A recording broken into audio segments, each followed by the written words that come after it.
नाव सांगा तुमचं. माझं नाव जयदीप भास्करराव अवचट. पत्ता. पत्ता ही शेती पाटस रोड बारामती. अ, अग्निशमन केंद्रा शेजारी. हा ऊस किती दिवसाचा आहे? हा 3 महिन्याचा ऊस आहे. ते 3 महिन्याचा आहे. आणि मायक्रोचा सोडलं तेव्हा ऊसाची कंडिशन कशी होती?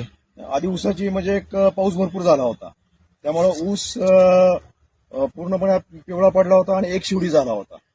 जाणारे येणारे बघणारे येणारे लोक म्हणत होती ऊस मोडून टाका, इतका तो पिवळा आणि एक शिवडी झालेला होता. त्यानंतर मी वापशावर मायक्रोस्टार सोडलं. आज मी तिला ऊसाची कंडिशन तुम्हाला दिसतीच आहे.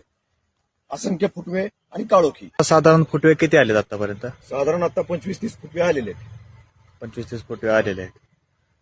काळोखी चांगली आहे, पानं रुंद आहेत पानाची रुंदी चांगली आहे आणि दर्जा निकोप आहे. याच्या आधी तुम्ही ऊसासाठी लागण्यासाठी वापरलं होतं, हा. तर ऊसाचं उत्पादन किती निघालं होतं?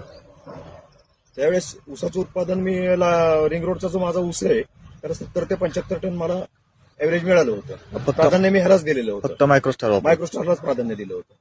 बाकी बेसल डोस काय? बेसल किरकोळ वापरला होता. किरकोळ वापरला होता. बरं. आणि आता शेतवे भर याच्यावरच दिला होता. परतच्या त्यानंतर खोडव्यासाठी पण तुम्ही हेच वापर, हेच मायक्रोस्टारच वापर. वापरलंय आणि पोडवा माझा सणसणीत आहे. साधारण